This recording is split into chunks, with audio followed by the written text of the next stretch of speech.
friends. Rebecca here, the Dragon Librarian from Farmington Community Library.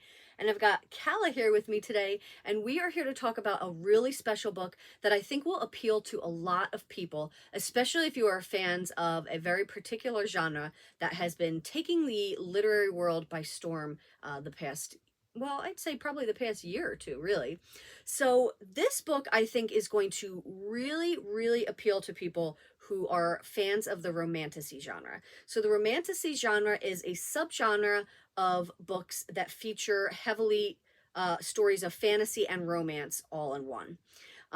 So particularly, if you're a fan of Rebecca Yarros's Fourth Wing series, I am too, love it. It's got romance, it's got dragons. Oh my gosh, what more could you want? There's been a lot of books booming in this subgenre since Fourth Wing got really popular and since A Court of Thorns and Roses got really popular. So the past couple years have been really booming in this industry with this subgenre.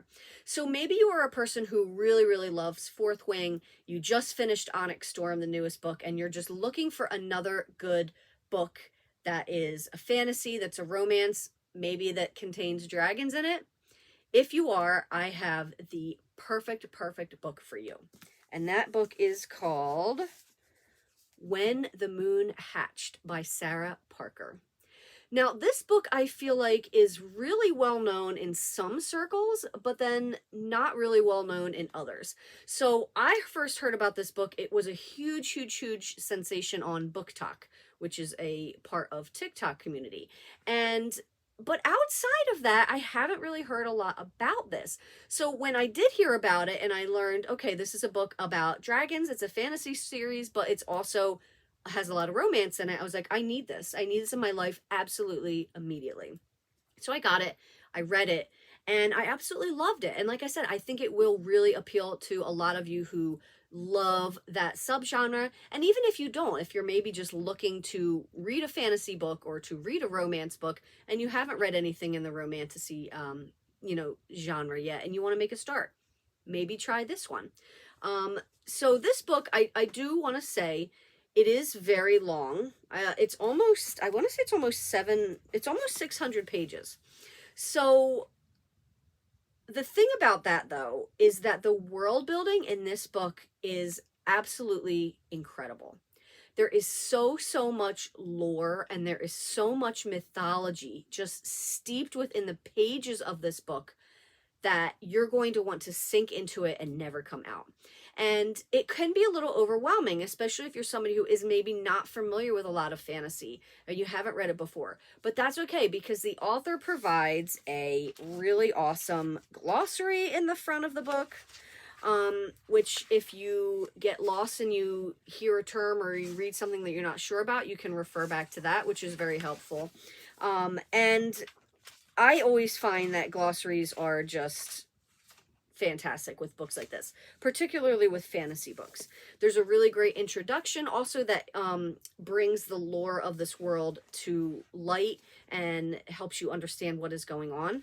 So basically in this story, our main character, Rave, is she's working for this rebellion organization, pretty much, who is seeking to pretty much overthrow the monarchy, which is super corrupt. She is a part of this rebellion.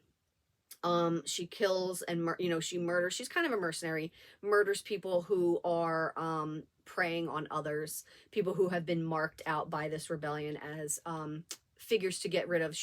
She loves what she does. She doesn't have memories of her life before this, so she has this memory issue. She's not really sure if it's something that was done to her or something her own mind did to her to try to protect her, until one day she gets caught. And she's thrown into a prison, and then she meets this other person, this other protagonist, whose name is Khan, who seems to recognize her, but she doesn't recognize him. And they have this past, or do they, that Rave has absolutely forgotten about. So Khan is basically a prince in one of these other provinces. He gets Rave out of jail and basically tries to get her to remember who she is. Now, that is a very, very, I'm trying not to give a lot of spoilers for this because there are a lot of twists and turns in this book that make it so incredible. And like I said, what I think works best with this story is the heavy, heavy world building. This is such an epic fantasy story with lots of romance too. But just the way that this author crafts this tale of dragons and magic and, you know, forbidden love is just absolutely incredible. The dragons in this book, I absolutely loved. I don't think we see enough of them as much as I would have loved, but this is just the first book in the series, and it's setting up this really grand epic tale. So I feel like the payoff for this is going to be absolutely phenomenal. The first book is the only one that's out right now. The second one is coming out this fall. So now is a great time to read it because then you'll be able to read the second book when it comes out in the fall as well. The dragons in this world I love because there's this really cool mechanic of when they die or when they're about to die, they go up into the air and they kind of curl in on themselves and they turn into moons, which is like just really interesting and beautiful picture, right?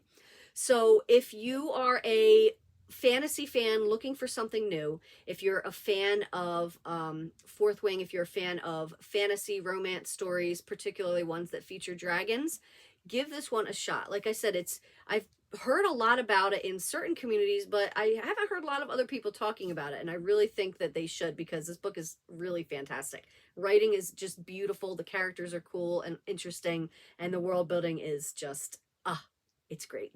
So give this one a shot. When the Moon Hatched by Sarah Parker. Well, that's what we've got for you guys today. I hope that this book sounds really awesome and that you're super interested in reading it. If so, please feel free to come check it out from Farmington Community Library. And also, thank you so very, very much for watching, friends, and I hope you have a wonderful, wonderful rest of the day.